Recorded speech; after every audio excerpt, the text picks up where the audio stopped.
Et je suppose, pour revenir à ce que nous discutions auparavant, l'essence de la position du gouvernement australien en ce moment, bien que le gouvernement australien ne le formulerait pas exactement de cette manière, et que nous pensons que le défi de la Chine à la direction de l'Amérique est si important que ce défi doit être vaincu, et si nécessaire, nous devrions être prêts à entrer en guerre avec la Chine pour l'empêcher.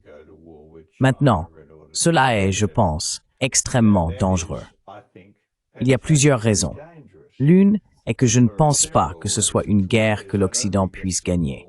Je ne pense pas que ce soit une guerre que l'Amérique puisse gagner. Et tenter de la combattre détruirait en fait la chose même qu'elle essayait de préserver. Je pense aussi qu'il est très probable que cette guerre devienne une guerre nucléaire.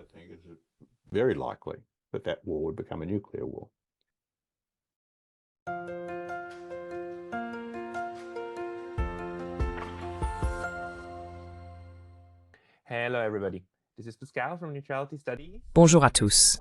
Ici Pascal des études de neutralité. Et aujourd'hui, je parle avec le professeur Hugh White, professeur émérite d'études stratégiques à l'Université nationale australienne. Le professeur White a mené des recherches et publié pendant des décennies sur la politique stratégique et de défense de l'Australie, les questions de sécurité dans la région Asie-Pacifique et les affaires stratégiques mondiales. Parmi d'autres postes, il a été analyste en renseignement au Bureau des évaluations nationales et haut fonctionnaire au département de la Défense. Aujourd'hui, nous souhaitons discuter de la situation stratégique de l'Australie et des choix difficiles à venir. Professeur White, bienvenue. Très heureux d'être avec vous. Merci pour l'invitation. Très heureux de vous avoir ici, car vous êtes l'une des personnes qui travaillent sur la stratégie australienne, la grande stratégie depuis de nombreuses années. Et peut-être que ma première question est, qu'est-ce qui empêche actuellement la communauté de sécurité australienne de dormir la nuit? Quelles sont les plus grandes préoccupations géopolitiques du pays?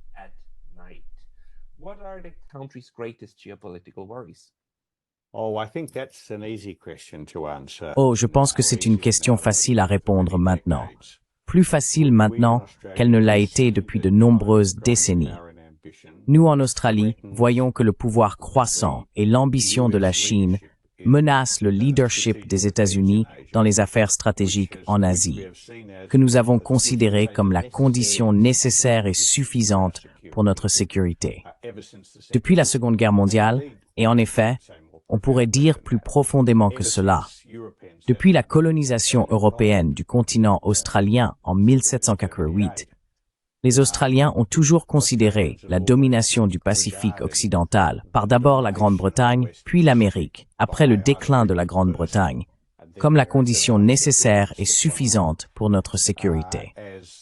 Tant que cette région était dominée par une puissance anglo-saxonne, une puissance anglophone, avec laquelle nous ressentions de très fortes affinités de langue, de culture, de valeurs, etc., nous avons toujours pensé qu'en fin de compte, nous serions assez en sécurité.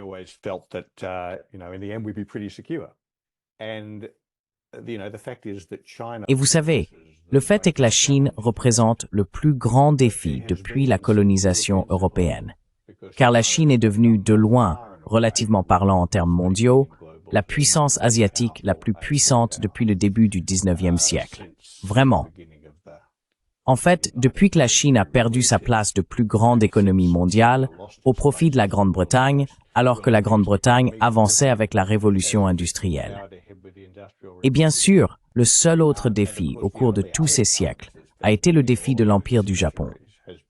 Cela a été, bien sûr, très sérieux tant que cela a duré, mais l'Empire du Japon était, relativement parlant, un challenger beaucoup moins redoutable que la Chine s'est avéré être.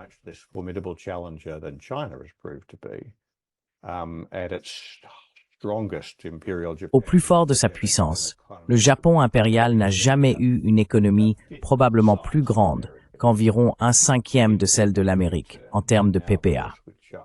Et maintenant, bien sûr, en Chine, nous avons un challenger dont l'économie est aussi grande que celle de l'Amérique en termes de PPA, peut-être plus grande. Et Et cela fait de la Chine le challenger le plus redoutable que les puissances anglo-saxonnes aient jamais affronté en Asie. Et cela nous amène à une position où nous, en Australie, voyons les fondements de notre sécurité comme faisant face peut-être au défi le plus sérieux qu'ils aient jamais rencontré. Et je pense, pour être honnête, que nous ne savons pas quoi faire à ce sujet. Et donc, vous savez, la réponse courte à votre question sur ce qui empêche les penseurs stratégiques australiens de dormir la nuit, la Chine.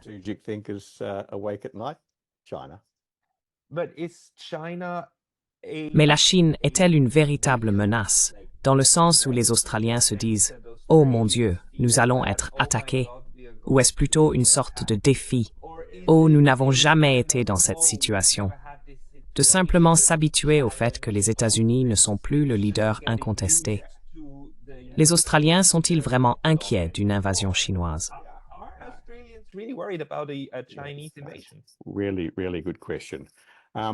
Vraiment bonne question. Écoutez, laissez-moi diviser ma réponse en deux parties. Je pense qu'en Australie, de nombreux Australiens, y compris de nombreuses personnes qui sont, pour ainsi dire, professionnellement engagées dans le débat, plutôt que simplement des gens de la rue, craignent d'une manière vague une agression directe de la Chine. Je pense que c'est faux.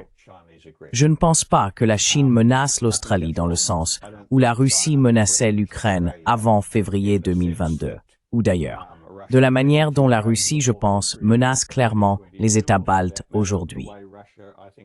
Vous savez, il ne faut pas beaucoup d'imagination pour imaginer la Russie attaquer les États baltes aujourd'hui, alors qu'il faut vraiment beaucoup d'imagination pour imaginer la Chine attaquer directement l'Australie.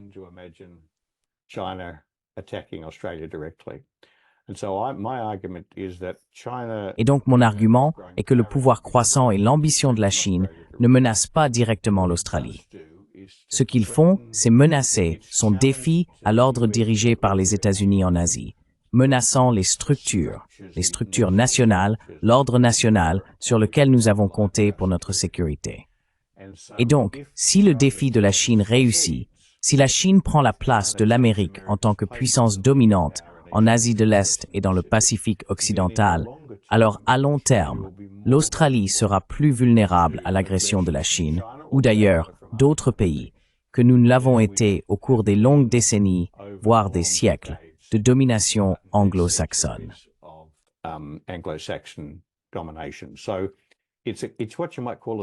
On pourrait donc appeler cela un effet de second ordre, mais un effet de second ordre assez significatif.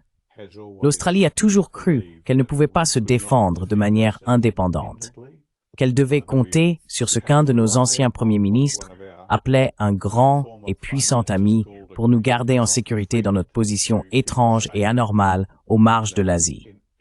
Ainsi, même les Australiens qui ne croient pas que la Chine menace directement l'Australie comprennent toujours que l'ascension de la Chine et son défi aux États-Unis, si elle réussit, constitueront un changement fondamental dans notre environnement stratégique et nous obligeront à repenser notre sécurité de manière très différente.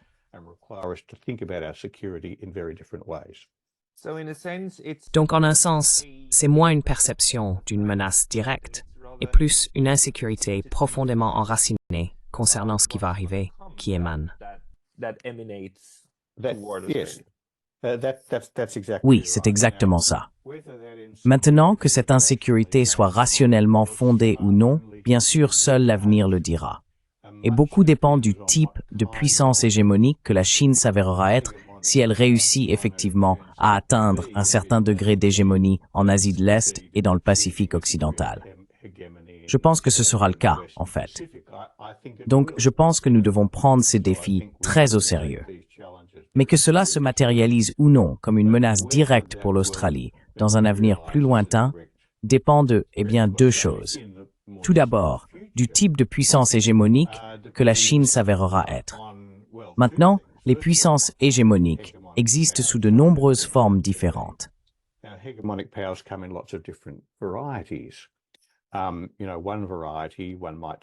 Vous savez, une variété, on pourrait dire à l'extrémité plus conviviale et moins alarmante de l'échelle, est la manière dont les États-Unis exercent leur hégémonie dans l'hémisphère occidental, qui a généralement été assez bénigne.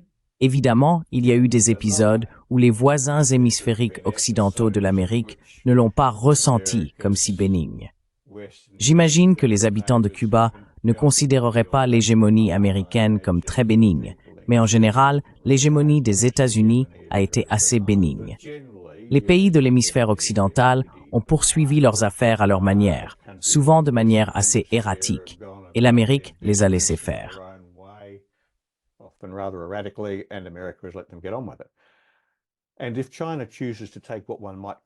Et si la Chine choisit d'adopter ce que l'on pourrait appeler le modèle de la doctrine Monroe, du type d'hégémon qu'elle choisit d'être, si elle atteint l'hégémonie en Asie de l'Est et dans le Pacifique occidental, alors l'Australie, en particulier parce que nous sommes assez loin de la Chine, vous savez, nous pourrions vivre avec cela. Mais si la Chine, plus elle s'éloigne de la doctrine Monroe vers Joseph Staline, et le type d'hégémonie très radicalement intrusive que Staline a imposé à l'Europe de l'Est dans les années après 1945, eh bien, ce serait une proposition très différente. Il convient également de garder à l'esprit que même les hégémons les plus bénins, et encore une fois, je prendrai l'Amérique comme exemple, utilisent occasionnellement la force armée contre des pays qui ne font pas ce qu'ils veulent.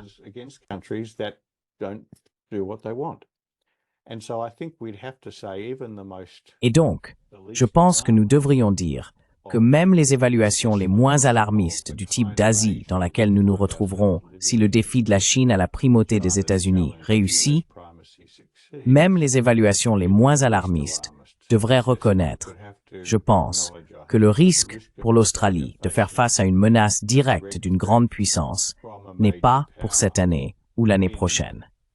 Peut-être même pas pour cette décennie ou la prochaine, mais les décennies passent assez vite. Il faut penser assez loin dans ce domaine. Ce risque serait plus élevé que ce que nous avons connu depuis la montée du Japon. Et c'est quelque chose que les décideurs australiens doivent prendre très au sérieux.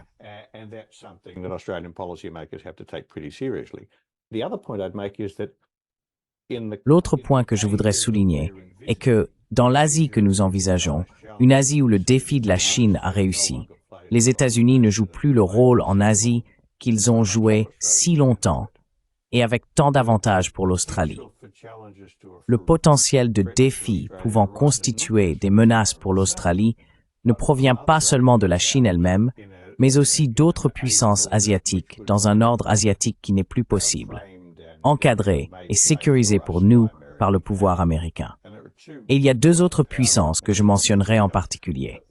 L'une est l'Inde. Il est très courant, y compris en Australie, de voir l'ascension de l'Inde au statut de grande puissance uniquement comme faisant partie de l'équilibre face à la Chine.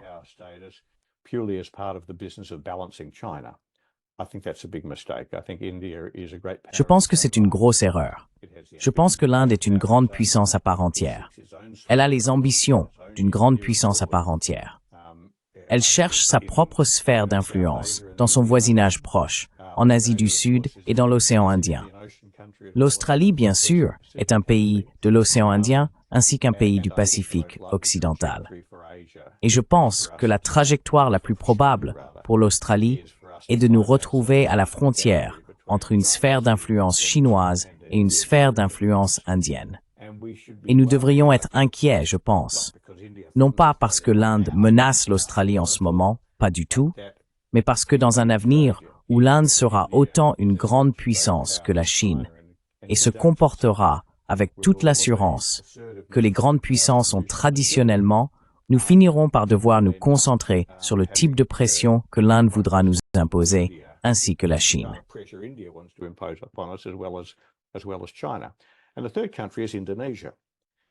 Et le troisième pays est l'Indonésie. Les gens trouvent très difficile de se concentrer sur l'Indonésie, et il y a de bonnes raisons à cela. Mais le fait est que, selon toute probabilité, l'Indonésie sera, bien avant le milieu du siècle, la 4e plus grande économie du monde. Elle sera une grande puissance à part entière, ou du moins, elle aura les attributs matériels d'une grande puissance. Qu'elle se comporte comme une grande puissance, nous ne le savons pas. Il est un peu difficile d'imaginer l'Indonésie à laquelle nous nous sommes habitués. Vraiment, depuis la chute de Sukarno, au milieu des années 60, se comportant comme une grande puissance. Sous le nouvel ordre de Suharto, puis dans l'ère de la reformatie depuis la chute de Suharto en 87, l'Indonésie s'est tenue à une vision assez peu assertive d'elle-même en tant que membre de l'ASEAN plus que toute autre chose.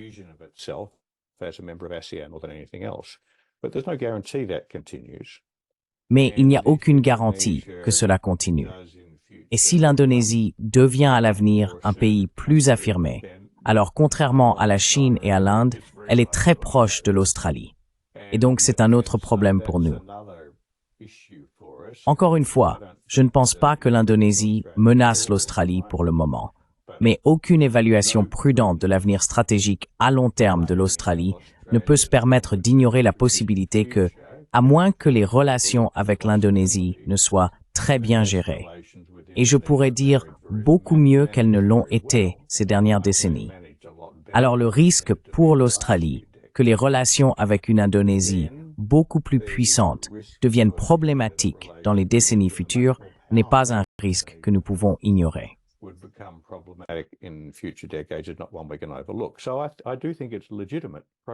Je pense donc qu'il est légitime, approprié et prudent pour les Australiens de reconnaître que si le défi de la Chine à la primauté des États-Unis en Asie réussit, si la Chine prend la place de l'Amérique en Asie de l'Est et dans le Pacifique occidental, si l'Inde devient la puissance principale et établit une sphère d'influence en Asie du Sud et dans l'océan Indien, si l'Indonésie réalise son destin et émerge comme une grande puissance à part entière, l'Australie vivra dans un environnement stratégique très différent et beaucoup plus difficile, dans lequel elle devra gérer ses affaires stratégiques, beaucoup plus seule, face à des menaces potentielles beaucoup plus importantes. Et cela exigera davantage de notre diplomatie pour s'assurer que ces menaces n'émergent pas, et de notre stratégie, notre politique militaire, pour s'assurer que nous pouvons y faire face si elles se manifestent.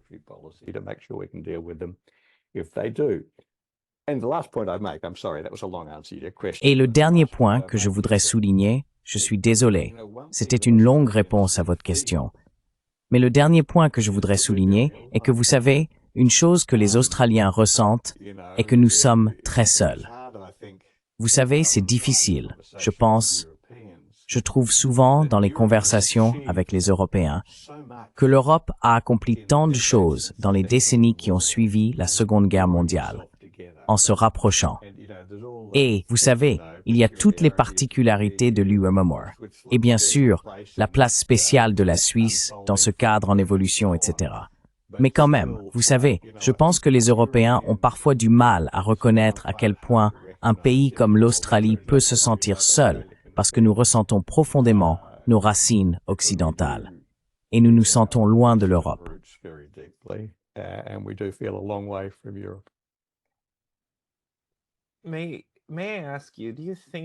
Puis-je vous demander, pensez-vous que ce sentiment d'insécurité est enraciné uniquement dans ce passé européen? Parce que si vous dites que l'Australie se sent seule, je veux dire, l'Indonésie est juste là. Oui. Là-bas, c'est comme d'accord, c'est plus petit. Et vous savez, vous êtes entouré par beaucoup de gens. Oui. Et la Chine a des relations commerciales je pense que vous avez une bonne relation commerciale avec eux, n'est-ce pas? Donc, ce que je ressens de votre part, c'est qu'une grande partie de cela a à voir avec le fait que l'Australie se perçoit en réalité comme intrinsèquement européenne, intrinsèquement partie de cette entreprise coloniale que nous croyons terminée, mais qui domine encore notre façon de penser. Est-ce que c'est une chose?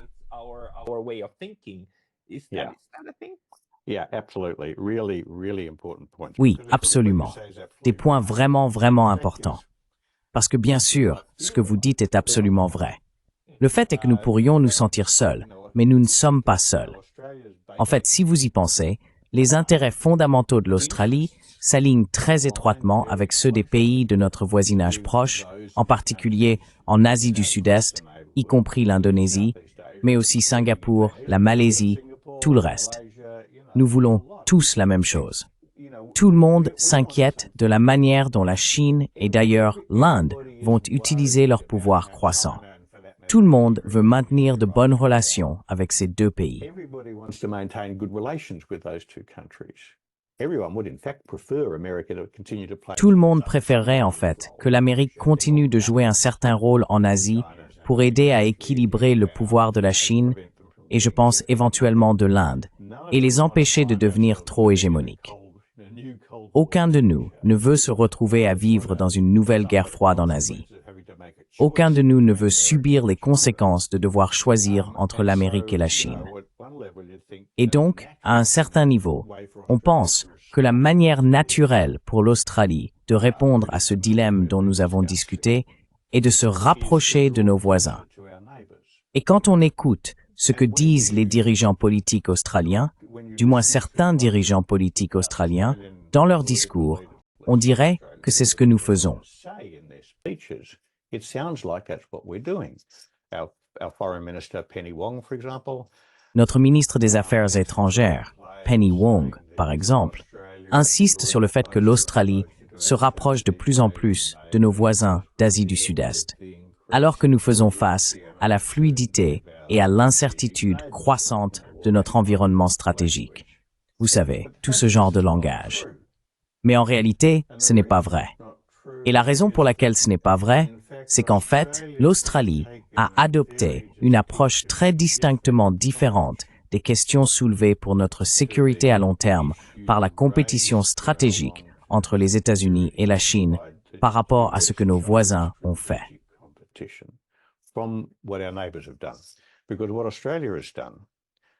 Parce que ce que l'Australie a fait, malgré ce que des personnes comme Penny Wong ont dit, c'est de se ranger sans ambiguïté du côté des États-Unis dans leur confrontation avec la Chine.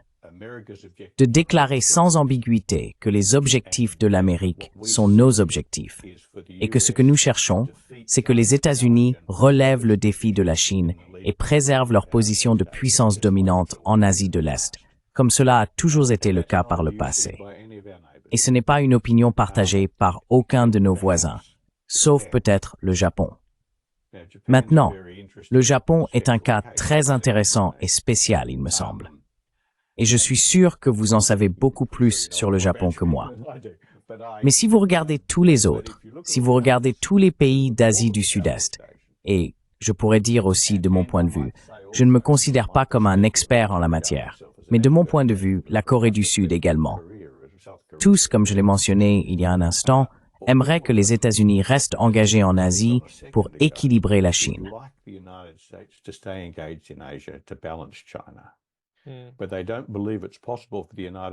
Mais ils ne croient pas qu'il soit possible pour les États-Unis de préserver l'ancien rôle qu'ils jouaient en Asie. Et ils ne sont pas prêts à s'engager à soutenir les États-Unis dans la poursuite de leurs objectifs dans la compétition stratégique avec la Chine. Alors que c'est précisément ce que l'Australie a fait. L'un des aspects les plus significatifs de l'accord AUKUS est qu'il est devenu un symbole très puissant de cet engagement. C'est certainement ainsi qu'il est perçu à Washington, et je pense que c'est aussi ainsi qu'il est perçu à Canberra. S'il y avait un doute avant AUKUS, il est maintenant clair que l'Australie s'est engagée absolument à soutenir les États-Unis et leur approche face aux défis de la Chine.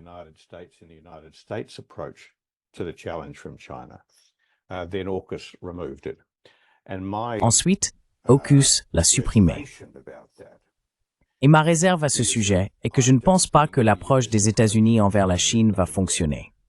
Je ne crois pas que les États-Unis puissent préserver l'ancien ordre dirigé par les États-Unis en Asie, basé sur la primauté américaine face à un défi de la Chine, alors que la Chine est le rival stratégique le plus redoutable que les États-Unis aient jamais affronté. Je pense donc que la politique américaine va échouer, et je pense donc que la politique australienne va échouer. Le fait que nous nous soyons alignés sur ce que je pense être une politique américaine défaillante a en réalité augmenté la distance entre nous et nos voisins d'Asie du Sud-Est, précisément au moment où nous devrions la réduire.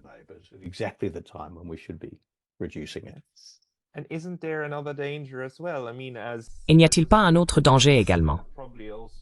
Je veux dire, en tant que stratège, et probablement aussi, en grande partie, réaliste en relations internationales, n'êtes-vous pas inquiet qu'Australie ne devienne simplement un pion dans cette compétition stratégique, ou même, si cela en arrive là, une guerre? Parce qu'une chose est vraiment intéressante. Quand je parle à des collègues d'Asie du Sud-Est, la plupart d'entre eux, surtout ceux de Malaisie, disent très fermement « Ne nous faites pas la leçon sur la façon de gérer la Chine. Nous avons traité avec eux pendant 2000 ans. Nous sommes à l'aise avec cela. Maintenant, l'Australie est beaucoup plus jeune dans ce sens, n'est-ce pas? Est-ce comme cette insécurité d'être une nation de 200 ans qui apprend juste à jouer le jeu? That just learns how to play the game. Yeah, well, yes, Oui, eh bien, oui, ce sont les grandes questions. Parce que bien sûr, une partie de tout cela est que nos voisins, bien qu'ils réfléchissent prudemment et s'inquiètent de la manière dont la Chine utilisera son pouvoir croissant, comme je l'ai mentionné auparavant, il serait imprudent de ne pas le faire. Mais ils ne considèrent pas comme impensable qu'ils devraient apprendre à vivre avec une Chine puissante, apprendre à la gérer. Cela va nécessiter un peu de flexibilité. Ils devront faire preuve d'un peu de souplesse. Mais c'est ce que font les puissances moyennes face aux grandes puissances. Je veux dire, ce n'est pas une nouveauté pour les Européens. Vous savez, toute l'histoire des petites et moyennes puissances européennes est qu'elles ont vécu avec ce patchwork de grandes puissances et elles ont appris qu'il y a certaines choses à faire pour gérer ces relations.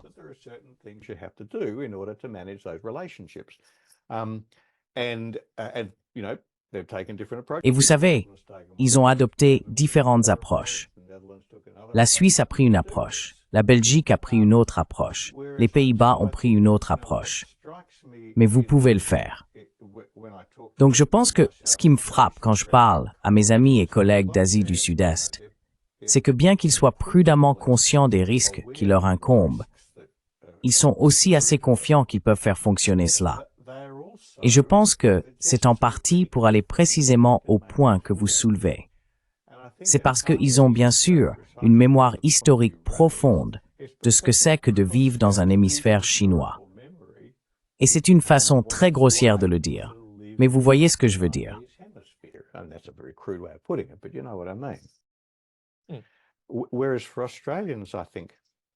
Alors que pour les Australiens, je pense que nous vivons un moment de panique, vraiment.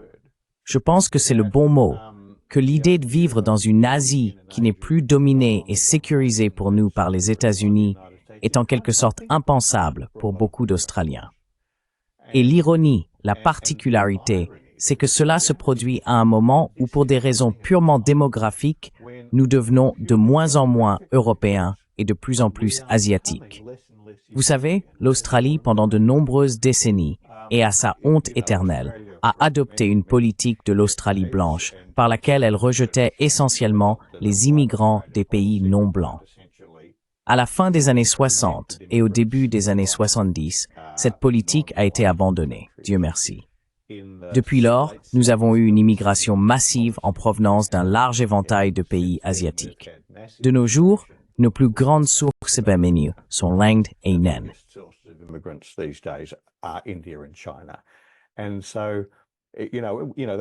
Et donc, vous savez, il y a bien plus d'1 million, probablement, je pense 1,2 million d'Australiens d'origine chinoise sur 25 millions, avec des chiffres comparables venant de l'Inde.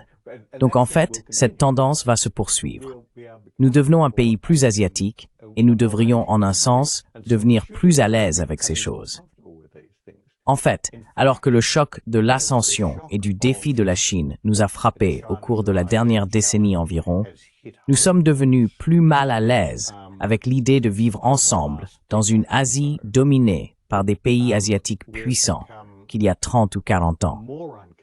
Si vous remontez aux années 1960 ou 1970, bien que cela ne se produisait pas réellement, il était assez courant pour les dirigeants politiques australiens de reconnaître que dans les décennies à venir, à mesure que les pays asiatiques se développaient, ils deviendraient plus puissants et nous finions par vivre dans une Asie dominée par des puissances asiatiques.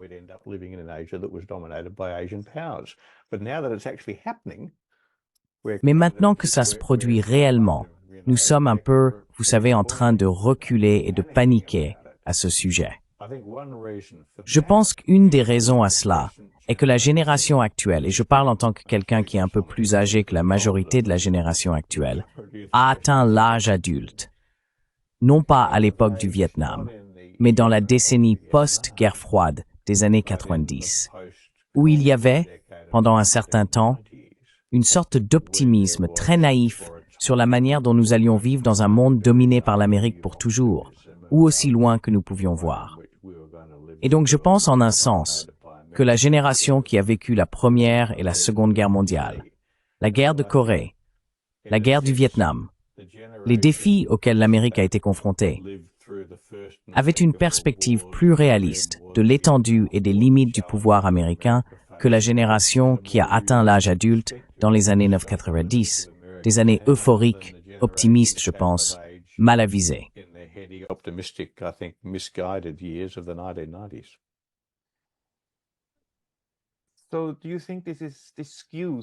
Alors, pensez-vous que cela fausse la perception actuelle de l'Australie en ce qui concerne la question de la sécurité?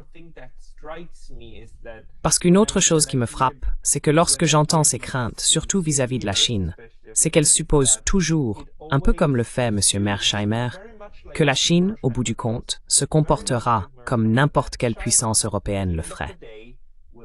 Une fois qu'elle aura le pouvoir, elle l'utilisera. Et elle l'utilisera militairement.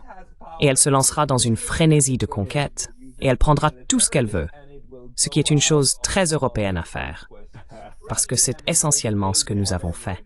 C'est pourquoi l'Australie a été colonisée par les Blancs, n'est-ce pas?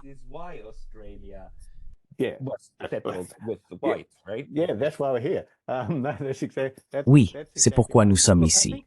C'est exactement ça. Écoutez, je pense qu'il y a deux points à aborder ou deux étapes dans le processus. Quand moi et d'autres avons commencé à réfléchir à cette question dans les années 1990, il est devenu clair que la transformation de la Chine sous Deng Xiaoping avait commencé à la fin des années 70. À la fin des années 80 et au début des années 90, il est devenu évident que cela fonctionnait et qu'il se passait quelque chose d'important en Chine. Il a fallu attendre la fin des années 80 pour que cela devienne vraiment clair. Ensuite, nous, et je travaillais au gouvernement, avons commencé à réfléchir à ce que cela signifierait à long terme. Nous avons rapidement entamé un débat au sein des cercles stratégiques australiens sur ce que cela signifiait.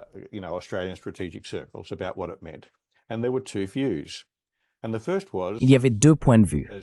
Le premier était que, à mesure que la puissance de la Chine croîtrait, elle chercherait à renverser et à défier les États-Unis en tant que puissance dominante en Asie de l'Est, à affirmer sa propre position en tant que puissance dominante de la région et à essayer d'écarter les États-Unis.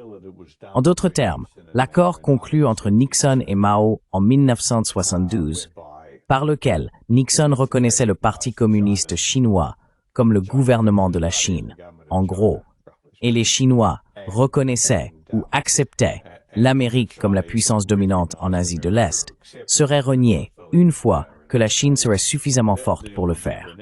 Et j'ai soutenu que c'est ce qui se produirait.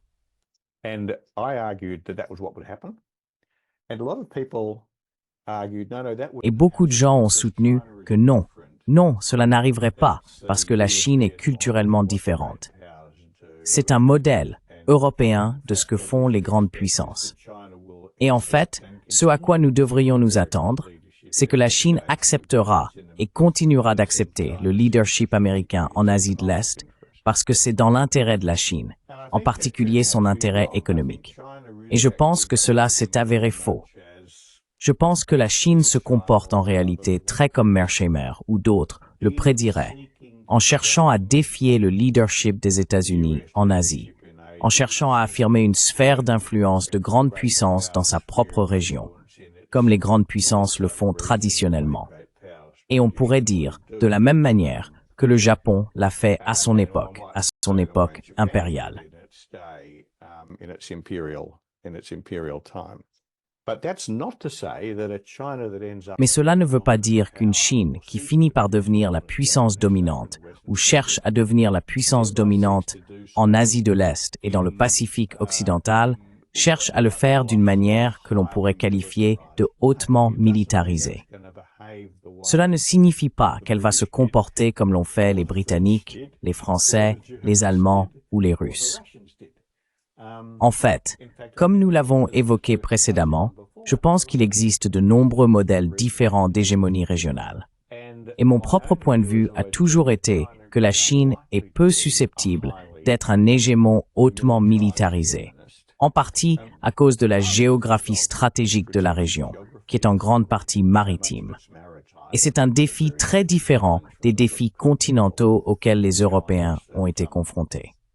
that the Europeans faced, partly because of the distribution of power. En partie à cause de la répartition du pouvoir.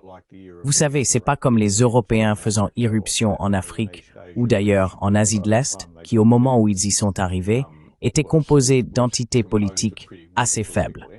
Vous savez, la Chine est de loin la puissance la plus forte en Asie de l'Est, mais il y a des pays comme, vous savez, le Japon, la Corée du Sud, l'Indonésie.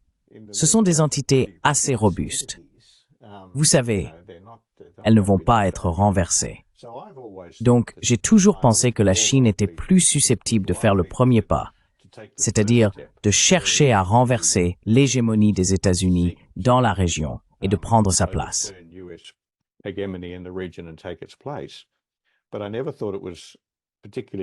Mais je n'ai jamais pensé qu'il était particulièrement probable qu'elle le fasse de manière particulièrement militariste. Elle allait adopter différents types d'approches. Maintenant, je pense que la Chine a un agenda militaire très sérieux en ce qui concerne Taïwan. Mais je pense que Taïwan est un cas spécial, un cas très spécial. Mais je pense que sinon, et cela revient au point que j'ai fait auparavant, je ne crois pas que la Chine menace militairement l'Australie, ni qu'elle menace militairement le Japon, la Corée du Sud ou la Thaïlande.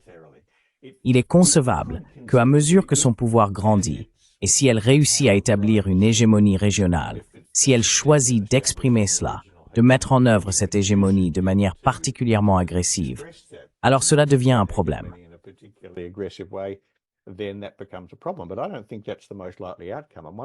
Mais je ne pense pas que ce soit le résultat le plus probable. Et l'une des raisons pour lesquelles, contrairement à beaucoup de gens dans le débat australien, je pense que l'Australie peut et doit accepter la perspective d'une Asie dirigée par la Chine est A, je ne pense pas que nous puissions l'éviter, mais B, je pense que si nous jouons bien nos cartes, nous pouvons bien la gérer. Cela ne me semble pas si difficile. Et donc je ne pense pas que nous, en Australie, devrions être aussi inquiets à ce sujet que nous le sommes. Nous devrions adopter une approche plus détendue, comme le font nos voisins d'Asie du Sud-Est.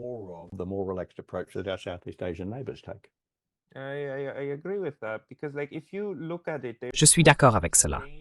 Parce que, si vous y regardez de plus près, il y a aussi ce danger, bien sûr, que nous créions une prophétie autoréalisatrice par la manière dont nous engageons la Chine. Et par nous, j'entends maintenant l'Occident en général. Et j'ai trouvé le plan comme faisant partie de cela. Parce que la Chine, je veux dire, combien de guerres a-t-elle mené depuis 1949? Elle a mené une guerre avec le Vietnam, très brève. Et elle a quelques différends frontaliers avec l'Inde, mais il gère cela. Elle a des différends frontaliers avec le Bhoutan, mais elle n'a pas essayé de submerger le Bhoutan. Le Bhoutan essaie en fait d'engager la Chine récemment, de manière créative. Et elle a des différends avec les Philippines. Elle a une question très très spéciale avec Taipei, et Mais c'est essentiellement des ratipes sur le cœur. le cas de la guerre civile en Chine. Mais dans ce sens, si vous le regardez du point de vue chinois, entendre des stratèges américains et occidentaux parler de la première chaîne d'îles et de la nécessité de contenir la Chine et diriger toutes leurs armes vers la Chine, cela me rendrait inquiet et créerait automatiquement cette spirale de « OK, nous avons besoin d'une armée plus grande pour nous défendre », ce qui déclenche alors ce dilemme de sécurité. this got them a security dilemma. Yeah, no, look, I think there's a lot of truth. Oui, in non. that. Écoutez, je pense qu'il y a beaucoup de vérité là-dedans. L'un des éléments de l'argument du débat que nous avons eu en Australie au début des années 90 sur jusqu'où la Chine irait pour tenter de contester la primauté des États-Unis dans le Pacifique occidental était de savoir si les Chinois y verraient leur intérêt.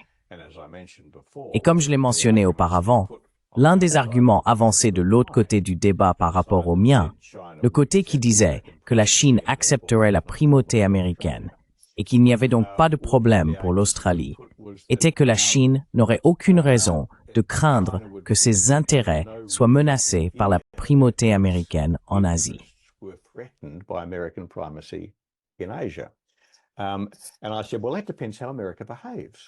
Et j'ai dit, eh bien, cela dépend de la façon dont l'Amérique se comporte.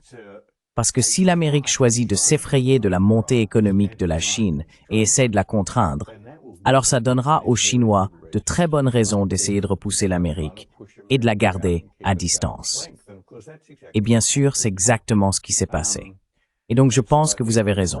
Il y a eu une dynamique classique d'action-réaction mise en place, selon laquelle plus les États-Unis ont pris peur de la montée de la Chine, plus ils ont pris de grandes mesures pour contenir la Chine. Et je pense que c'est le bon verbe à utiliser. Plus les incitations de la Chine à repousser l'Amérique hors de la région sont fortes. Je pense que c'est exactement ce qui se passe.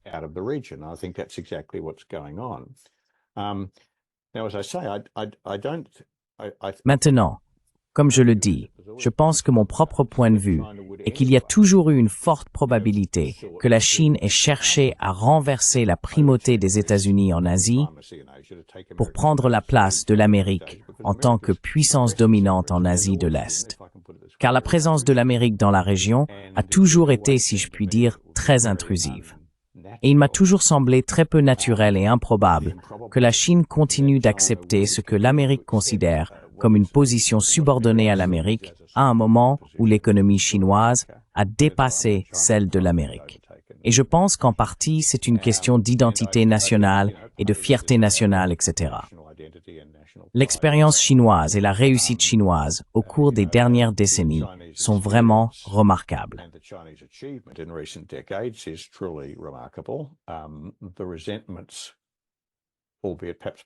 Les ressentiments, bien que peut-être en partie fabriqués par la manière dont l'histoire a été racontée, concernant le siècle d'humiliation, sont très réels. Le sentiment que la Chine a été maltraitée et qu'elle doit se lever, et vous savez, le rajeunissement du peuple chinois, vous savez, ce sont des sentiments réels. Donc, il m'a toujours semblé de toute façon qu'il serait très imprudent pour nous en Occident et ailleurs en Asie de présumer que la Chine continuerait à accepter la primauté américaine une fois qu'elle n'aurait plus à le faire. Et en effet, cela s'est avéré ne pas être le cas.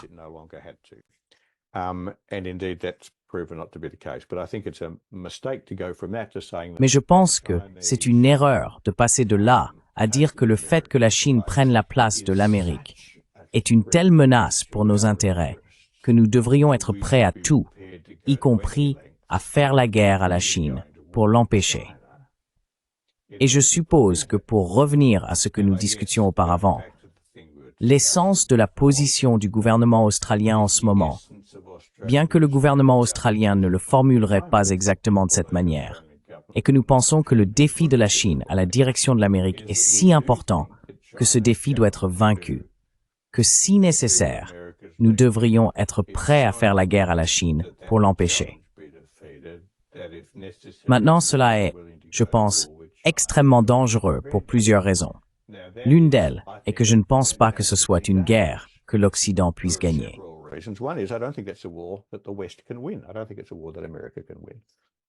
Je ne pense pas que ce soit une guerre que l'Amérique puisse gagner.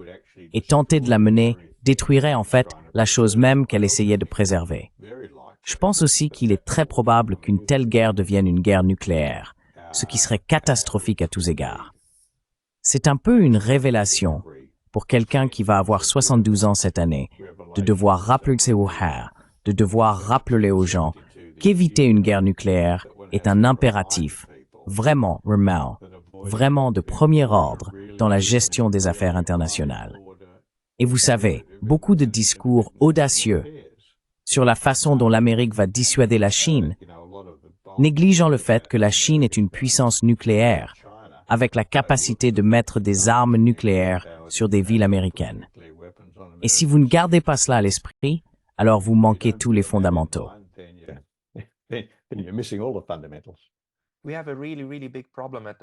Nous avons un très gros problème en ce moment, à savoir que dans le discours occidental, en Europe, aux États-Unis, et apparemment aussi en Australie, la peur des armes nucléaires semble avoir disparu, ce qui invalide la doctrine de la dissuasion nucléaire et effondre en quelque sorte toute l'idée de paix nucléaire.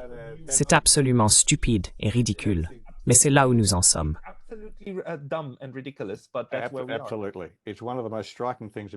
Absolument. C'est l'un des aspects les plus frappants de la crise en Ukraine. Vous avez toutes ces personnes, autrement sensées, qui se moquent de l'administration américaine pour être très prudentes afin d'éviter le risque d'escalade nucléaire en Ukraine. Vous savez, je vous le dis, quiconque fait tout son possible pour éviter une escalade nucléaire a mon vote. C'est ce qu'il faut faire. Et donc le fait que des gens à Washington, et d'ailleurs en Australie et en Europe, puissent parler de la nécessité de dissuader la Chine d'attaquer Taïwan ou autre, sans reconnaître que, vous savez, ils parlent de menacer de faire la guerre à un adversaire doté de l'arme nucléaire. Cela me semble tout simplement incroyablement irresponsable.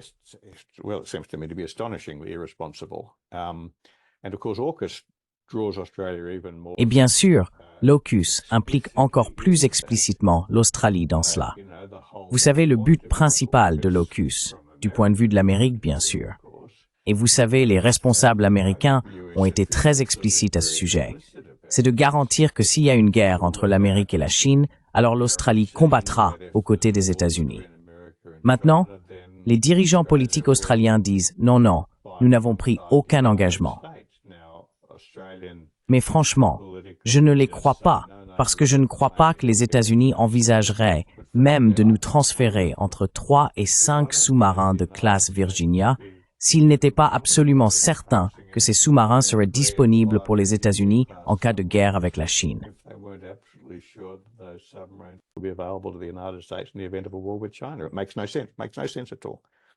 Cela n'a aucun sens. Cela n'a absolument aucun sens. Et donc, je pense qu'il y a le véritable danger que je vois dans la politique que l'Australie a adoptée, en soutenant la position de l'Amérique vis-à-vis de la Chine de manière si peu ambiguë, est que le soutien de l'Australie à l'Amérique encourage cette dernière à adopter une approche envers la Chine qui ne fonctionnera pas, et qui comporte, je pense, un risque très réel de guerre entre les États-Unis et la Chine, laquelle pourrait à son tour devenir une guerre nucléaire, ce qui serait un désastre inimaginable. Oui. Et encore, mener des parties de la guerre avec la Chine par procuration, y compris l'Australie. C'est tout à fait exact. Et il y a déjà eu un peu de cela. Vous savez, il y a quelques années, de 2020 à environ 2023. La Chine a imposé des contraintes économiques relativement sévères sur le commerce australien avec la Chine. Et il est important de mentionner ici, ce que nous n'avons pas abordé, qu'une des dynamiques de cette situation est que la Chine est de loin le plus grand partenaire commercial de l'Australie, et en particulier de loin notre plus grand marché d'exportation. Le seul pays qui ait jamais été aussi important pour l'Australie en tant que marché d'exportation dans toute notre histoire a été la Grande-Bretagne pendant les jours impériaux lorsque nous faisions partie intégrante de l'économie impériale.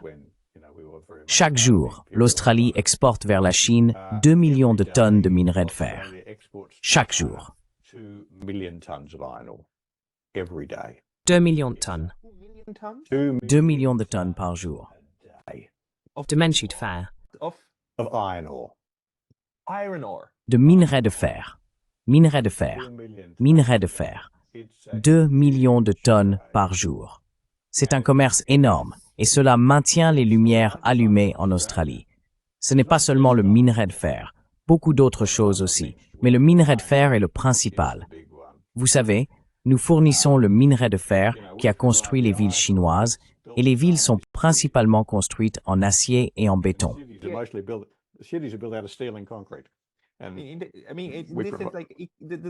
Je veux dire, l'histoire du commerce est l'histoire de l'interdépendance, n'est-ce pas?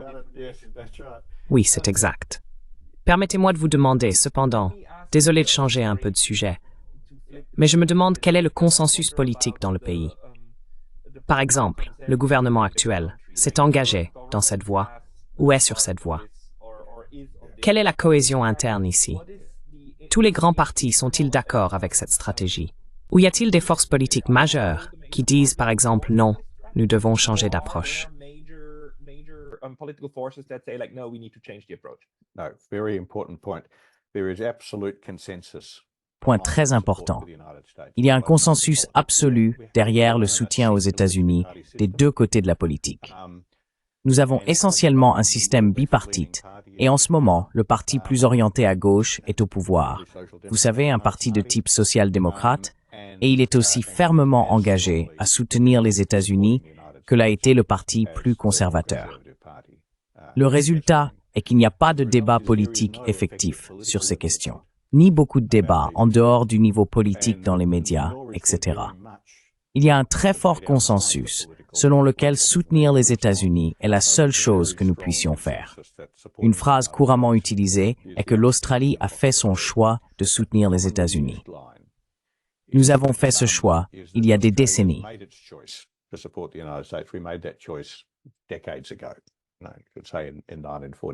On pourrait dire qu'en 1941, à l'époque de Pearl Harbor, il n'y avait rien d'autre à faire.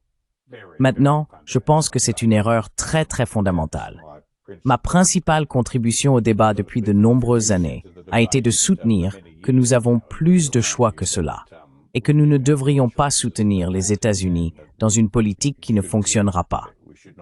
En effet, notre soutien aux États-Unis rend cette politique plus dangereuse car il encourage les États-Unis à continuer sur la voie qu'ils ont choisie.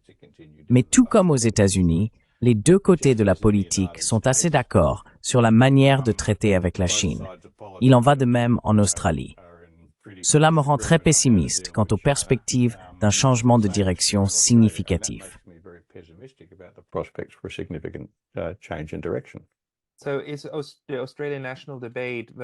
Le débat national australien est-il également très dominé par la Chine? Cette tendance très occidentale à distinguer le bien du mal et nous contre eux est toujours une dichotomie. Et dès que vous dites que peut-être la Chine n'est pas une si grande menace, les gens vous accuseront d'être un amoureux pro-Chine, pro-Poutine, pro-Xi Jinping et des choses comme ça. Est-ce le même état d'esprit en ce moment?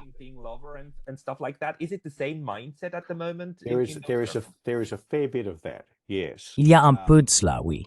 Je pense qu'il y a une tendance, un peu ce que l'on pourrait appeler une atmosphère de guerre froide à ce sujet, que si l'on ne soutient pas la politique de soutien aux États-Unis, alors on est d'une certaine manière déloyal envers le pays. Et je pense qu'il y a aussi un certain degré de lâcheté politique à ce sujet. Les gens hésitent à s'engager dans le débat. Il y a aussi un certain degré d'inexpérience. Vous savez, l'Australie est un pays chanceux. Nous avons été très en sécurité pendant longtemps parce que l'Amérique a dominé l'Asie de l'Est pendant si longtemps et a rendu la région sûre pour nous. Et donc les Australiens ne sont pas très expérimentés dans le débat de ces questions.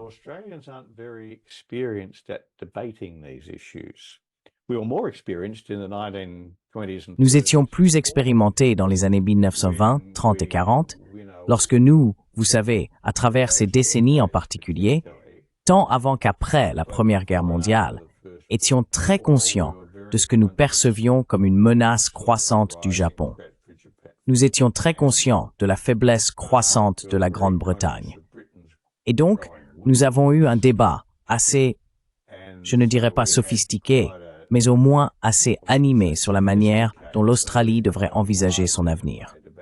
Mais particulièrement après la fin de la guerre froide, il semblait que tout était si facile. L'Amérique dominait le monde. Elle dominait l'Asie de l'Est. Personne ne pouvait la défier. Par conséquent, il n'y avait rien dont nous devions nous inquiéter. possibly challenge it. Therefore, there was nothing for us to worry about. So we have a whole generation of political leaders. Nous avons donc toute une génération de dirigeants politiques, d'analystes politiques, de journalistes et de commentateurs, pour qui ces questions n'ont jamais vraiment été très importantes. Puis, lorsqu'elles ont soudainement commencé à prendre de l'ampleur, et on peut être assez précis, c'était en 2017 que les Australiens sont passés d'une attitude très complaisante envers la Chine à une attitude très alarmiste. Cela a changé du tout au tout, comme diraient nos amis américains. À partir de ce moment-là, ça s'est transformé en un débat du type que vous avez décrit, très polarisé, très axé sur les valeurs et très hostile à la véritable dissidence. C'est dommage. C'est dommage parce que c'est pas une façon de développer une approche éclairée. Ce n'est pas une façon de mettre en place une bonne politique. Alors que réserve l'avenir? Eh bien, je pense que, selon moi, bien que les États-Unis parlent beaucoup de confronter sérieusement la Chine, ils ne font en réalité que très peu. Ils permettent à leur position vis-à-vis de la Chine de s'affaiblir très fortement. On peut le constater, car lorsque les dirigeants politiques américains parlent de ce qu'ils font en réponse à la Chine, la première chose qu'ils mentionnent est l'AUKUS. Et je vous le dis, l'AUKUS n'est rien. Je veux dire, vous savez, l'AUKUS est l'idée vague que l'Australie pourrait éventuellement exploiter des sous-marins à propulsion nucléaire dans 20 ans. Ce n'est pas comme ça qu'on confronte un pays aussi puissant que la Chine. Et donc, vous savez, je pense que ce ne sont que des paroles sans action. Et cela va sembler une chose très perverse à dire. Mais, vous savez, je pense que ce dont l'Australie a besoin de Washington, c'est que Washington reconnaisse la réalité, à savoir qu'il n'est pas prêt à supporter les coûts et les risques de confronter un rival aussi puissant que la Chine dans les décennies à venir, et qu'il accepte qu'il ne peut donc pas contester le défi de la Chine et en effet se retire de l'Asie de l'Est et du Pacifique occidental. Maintenant, il serait bien mieux pour nous si l'Amérique trouvait un moyen de rester en Asie, de contrebalancer la Chine, mais sans exercer de primauté. Et il y a longtemps, en 2012, j'ai publié un livre dans lequel je soutenais que c'est exactement ce que l'Amérique devrait faire.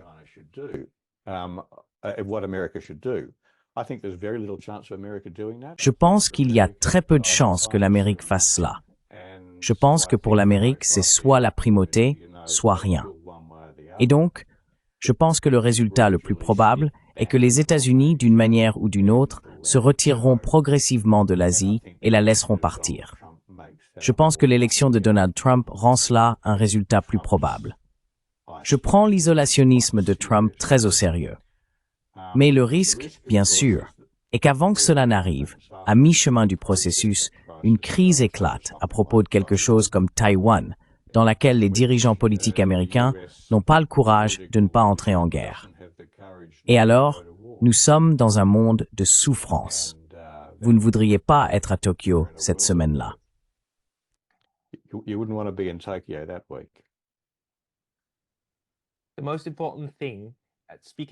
La chose la plus importante, en parlant en tant que Suisse, et d'après l'expérience suisse, est d'éviter la guerre. La Suisse n'est pas devenue riche simplement parce qu'elle est particulièrement dotée de toutes ses ressources naturelles, mais elle a évité 2 guerres mondiales, ce qui vous donne vraiment une bonne avance. Oh oui, absolument. Donc, professeur Hugh White, c'était un excellent aperçu de la pensée sécuritaire de l'Australie en ce moment. Très cohérent et très concis. Merci beaucoup pour cela. Publiez-vous quelque part au cas où les gens voudraient en lire plus de vous?